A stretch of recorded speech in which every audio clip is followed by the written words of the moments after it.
money. Oh, definitely, definitely. When it comes to divorce, you will take a big hit. All right, now the Super Eagles remains winless in Group C of the 2026 FIFA World Cup qualifier after a 1-1 draw against South Africa. Bisaya Dele Bashiru came to the rescue with an equalizer, missed chances and a crucial refereeing error as appeals for a penalty fell to deaf ears, denying the Super Eagles maximum points.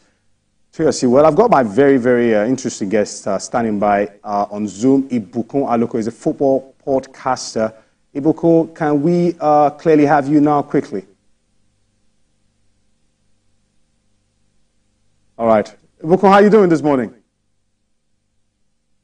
I'm very good. I'm very good. Fantastic. Good to see you. Good to hear from you once again. Fantastic. Yeah. Now, I know yesterday we had a brief conversation after the first half. You told me strictly it was a disappointing first half.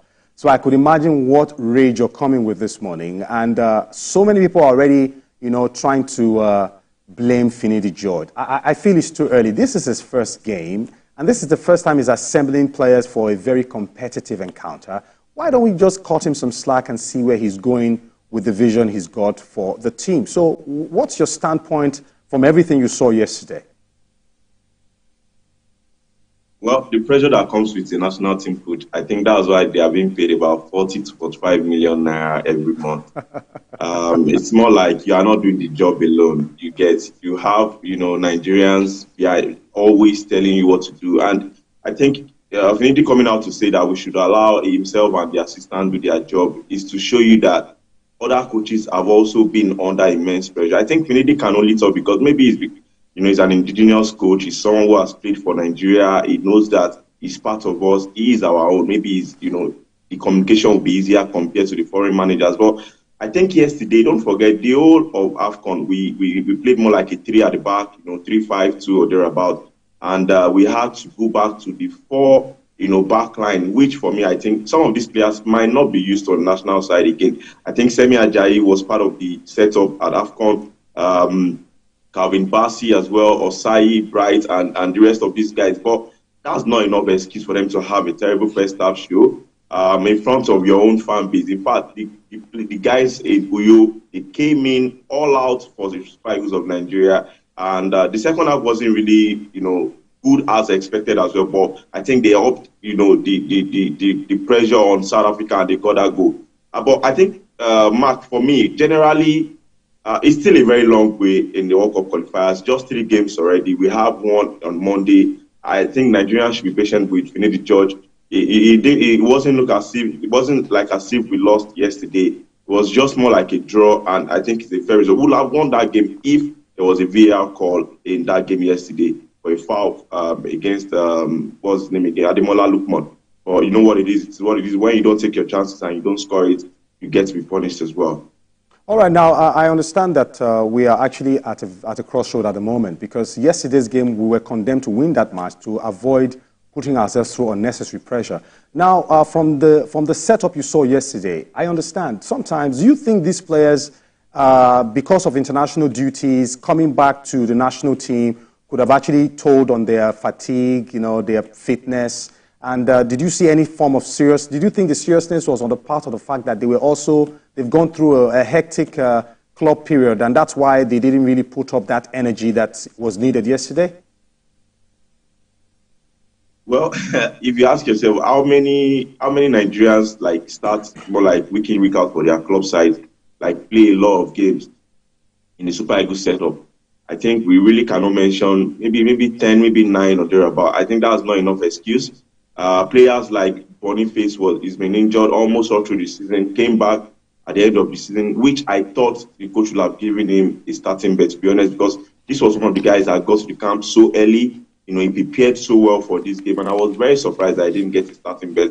No disrespect to Pon Odoachu, who has had a fantastic season as well. I think he also deserves to start. But, when we don't get results, in hindsight, it looks as if, the coach made the wrong decision. But to be honest, the setup wasn't bad. Dele Bashiru is someone who also, his top side is already scored about 8 goals. So these are guys that have got the stats. These are guys that have got the ability to start for the Super Eagles of Nigeria. And when Finidi George was being employed, he said that, don't forget, any player that is in form, any player that is in his right, abilities to play for the Super Eagles will obviously play. So this man is going based on merit, not just names. So I think we should cut him some slack. The players, for me, they did what they could do yesterday. Yes, you might say fatigue from the season, but that's not enough excuse for me, because the South Africans as well, they also are in a league side. You know, they are in a league setup. In fact, I even feel that the South Africans even play more games than the Super Eagles of Nigeria, because most of them play at home. Mamelodi Sundowns and the rest of guys. I think for me, we can't say fatigue. It will be very dishonest of us to bring in fatigue to that game. I think it's just more of maybe first game in a long time, first competitive game in a long time. Like I said, let's cut them some slacks and let's hope that on Monday they get maximum points against Benin. Okay, now before I let you go quickly, I understand that pockets of tweets yesterday and some reactions on Twitter actually suggested Iwobi again. The name came up again for some kind of reason, and they're clamoring that Nigeria should actually begin to look for a natural 10, that Iwobi cannot really deliver in that role that he is in. I saw some flashes of greatness from him yesterday, but it wasn't just outrightly outstanding from his perspective. So, I mean, do you think otherwise on concerning Iwobi as that star player that should do the magic in the middle? It would be unfair to agree with whoever has said that, to be honest. I think I watched Iwobi at Fulham all through the season, and I can tell you the same position he's been playing for the Super Eagles, the same thing he plays at Fulham as well. So it's more of how well can your attackers, connect with passes from the midfielders. I think that's a lot of questions to be asked. Iwobi drives the ball in, tries to send in pass, tries to find a striker with his pass, a winger and the rest. This guy, for me, I think he covers enough grounds for us to start saying that maybe we start looking for a proper number 10. It will be, for me, in the last 3-4 years, has changed his position. He doesn't play from the wings. He doesn't play, from the middle. When I mean the middle, he doesn't play as a number 9 anymore. He's someone who plays more in the midfield. So why then are we saying that we should start looking for another number 10? I think, for me, if we have strikers who understands, what players like Iwobi can bring it to the team, I think they will connect with him very well. I watch Muniz, at Fulham. That's the striker for Fulham. How he connects well with Iwobi's passes and the rest. I think for me it's quite unfair, to put Iwobi under the bus. There are a lot of players that didn't really play well yesterday as well. Bringing in Iwobi as well to this talk is quite unfair, Matt. It's quite unfair. All right, thank you very much, Ibukun. Thanks for always actually hacking into our call in time of calling you. We appreciate your presence. Thanks. Always a pleasure. Thank you. All right, I think let's quickly display the other African qualifiers results on the screen so we can have a bit of some kind of banter right here with my very fantastic colleague.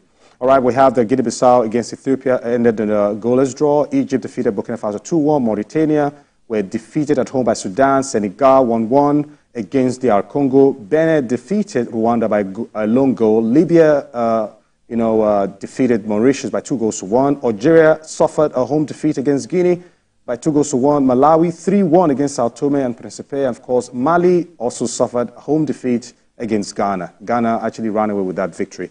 Toyosi, it's clear things are not looking so good for the Super Eagles with that result yesterday. Yeah, we've put ourselves in a very precarious position. Always. 3 matches, 3 draws. We are 5th or so on the table. Sorry, 4th. Thereabout on the table. And we love this mathematical calculation. Every time.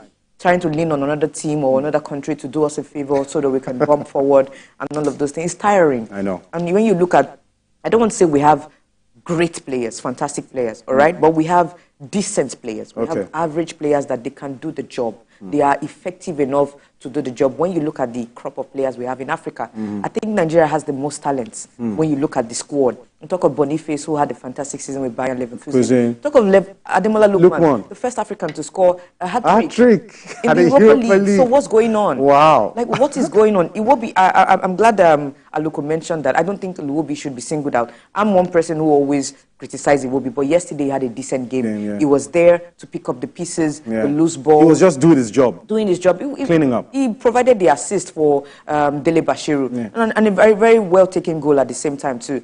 Dele Bashiru is a number 10, but was being played on the wings. But all of these things, you want to blame the coach. I think the only players I will always want to blame the coaches. Why Paul Onotri started.